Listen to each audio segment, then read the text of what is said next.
Episode 17, The Free Pill Reality. Hey friends, welcome back to Holding the Line, a Logistics at a Crossroads podcast. I'm Gia, and today we're stepping out of supply chains and into something far more personal. We're talking about loss and silence, about a little-known Florida law that should have been gone a long time ago, but somehow it still stands. This episode isn't about freight lanes or policy shifts. It's about what happens when systems abandon us. When the law doesn't just fail you, but erases you. In April, I lost someone I loved. She had surgery. It wasn't major. The kind of recovery we've all helped someone through. A few weeks of healing, maybe some checkups, and a ride to follow-ups. We spoke Tuesday night, we laughed, and we made plans for when I come home in the summer. Nothing grand, just ordinary joy, stopping by, grabbing a hug, and catching up. But by 5 a.m. the next morning, she was gone. And I don't say that lightly. She didn't die in her sleep. She died because something went wrong. Something that should have been preventable. And when her family went looking for answers, they hit a wall.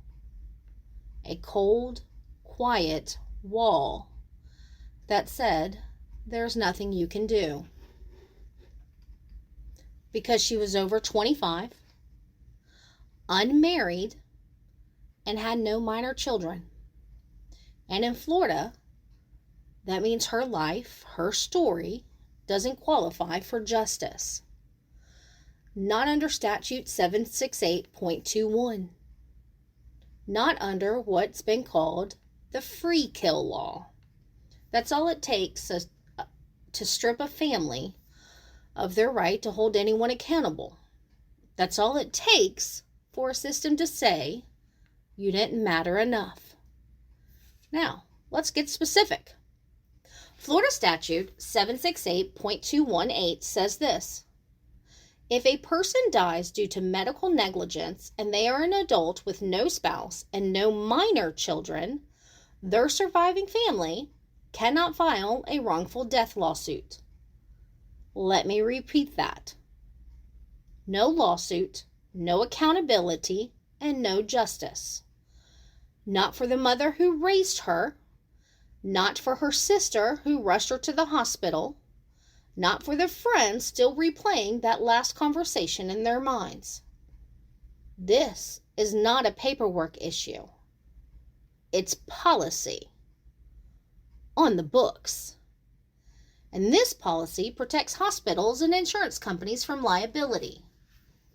A policy that writes people off as disposable if they don't fit a certain mold. It tells us that your life only holds legal value if it fits inside a nuclear family. That grief is only valid if it checks the right boxes. And that is a deliberate failure of humanity dressed up in legalese. This law has been challenged multiple times. Every year, people bring it to the floor. And every year, it has died in committee. Why? Lobbyists. Because lobbyists are louder than grief. Because lawmakers are more afraid of losing endorsements than losing their people's trust. Because hospitals and insurers pour money into campaigns to keep this silence intact. And silence is exactly what this law feeds on. It allows medical mistakes to go unchallenged. It shields powerful systems from consequence. And it tells grieving families, you don't get to speak. You don't get to seek. This isn't truly about lawsuits. It's about dignity. About the right to say something went wrong and someone should answer for it. And if you're still with me, thank you. I know this one's a little heavy, but that weight, it's real, and we can't ignore it. So here's what I ask. Find out who in your state of Florida supports this law. Who is voting to keep it alive? Who is receiving funding from the hospital associations and insurance PACs defending it? Apply pressure. Call your reps. Email their offices. Ask them on record whether they support repealing the free kill law.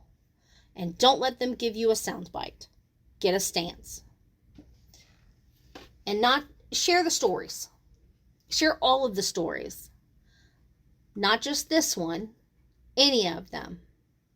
Speak their names. Kelly Belson. Grief, when voiced, has power. Testimony breaks through where spreadsheets and statutes can't. If your elected officials can't stand up for the people like my friend, people like your siblings, your neighbor, yourself, or even me, because if I lived in Florida, this would apply to me, then they shouldn't get to represent your community. Not now, not ever again. This law isn't just about policy, it's about presence. And whose presence in this system decides to acknowledge. In logistics, we talk a lot about what gets counted, what gets tracked, what gets prioritized. This episode, it's about what gets forgotten, and unless we make noise. And remember, in this season of Logistics at a Crossroads, we're not just holding the line, we're holding space for grief, for truth, for justice that should never have been delayed, because silence is a choice. And today, I'm choosing to speak. Until next time, hold the thread, ask the hard questions, and know I'll be navigating the crossroads right along with you.